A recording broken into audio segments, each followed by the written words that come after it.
किरण और बरखा दो बहनें थी। किरण की शादी एक बहुत अमीर खानदान में हुई, जहां तिजोरियां गहनों से भरी थी।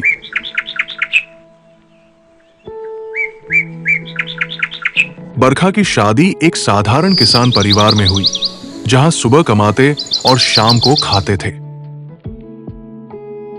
जब भी दोनों बहनें मायके मिलती, किरण हमेशा अपने महंगे गहने और रेशमी साड़ियां दिखाती।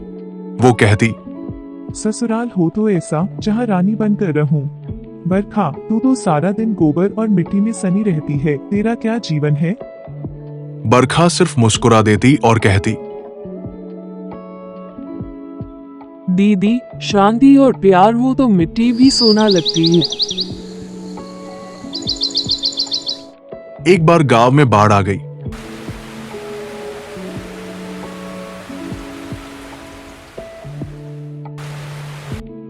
और दोनों बहनों को अपने अपने ससुराल छोड़कर कुछ दिनों के लिए अपने पिता के पुराने छोटे घर में शरण लेनी पड़ी।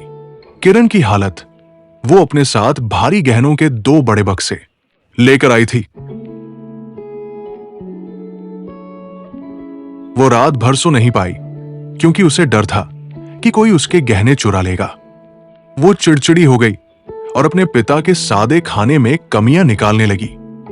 बरखा की हालत, वो अपने साथ सिर्फ एक छोटा सा थैला लाई थी, जिसमें कुछ दवाइयां और घर का बनाया अचार था। वो शांति से सोई और सुबह उठकर पिता की मदद करने लगी।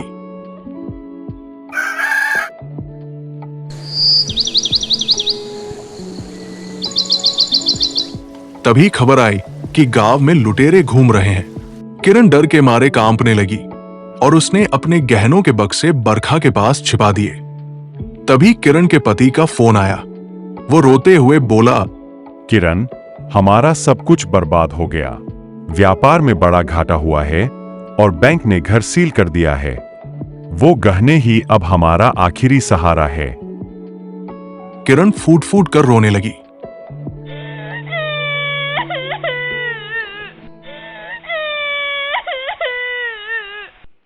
उसे लगा कि अब वो सड़क पर आ जाएगी।